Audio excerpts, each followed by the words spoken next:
Bhagavad Gita chapter 1 శ్లోక 2లోకి వెళ్దాం. ధృతరాష్ట్రుడు అడిగిన ప్రశ్నకు సంజయుడు సమాధానం చెప్తున్నాడు. దృష్వాతు పాండవానీకం యూఢం దుర్యోధనస్తదా ఆచార్యముపసంగమ్య రాజా వచనమబ్రవీత్. అర్థం ఏమిటంటే, ఓ రాజా, పాండవుల సైన్యం యుద్ధానికి సిద్ధంగా సజావుగా వ్యూహ రచనలో నిలబడిన దాన్ని చూసిన దుర్యోధనుడు వెంటనే తన గురువైన ద్రోణాచార్యుని దగ్గరికి వెళ్ళి ఇలా అన్నాడు. ఇక్కడ ఒక అమేజింగ్ పాయింట్ ఏంటంటే, సంజయుడు బ్యాటిల్ ఫీల్డ్ లో ఫిజికల్ గా లేడు, కానీ దివ్య దృష్టి వల్ల యుద్ధ రంగంలో జరుగుతున్న ప్రతి ఒక్క సీన్ ను లైవ్ కమెంటరీలా చూడగలిగాడు. సో ఇమాజిన్ చేయండి, ఈ రోజుల్లో మనం మ్యాచ్ హైలైట్స్ యూట్యూబ్ లో చూస్తాం కదా, అలాగే అప్పట్లో గీతా హైలైట్స్ ధృతరాష్ట్రుడికి సంజయుడు లైవ్ లో చెబుతున్నాడు. అదే కారణం వల్లే ఈ రోజు మనం కూడా భగవద్గీత శ్లోకాలను వినగలుగుతున్నాం.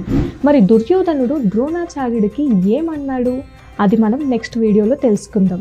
ఇక మీకు ఒక చిన్న ప్రశ్న, గురు ద్రోణుడి తండ్రి ఎవరు? Please let us know in the comment section.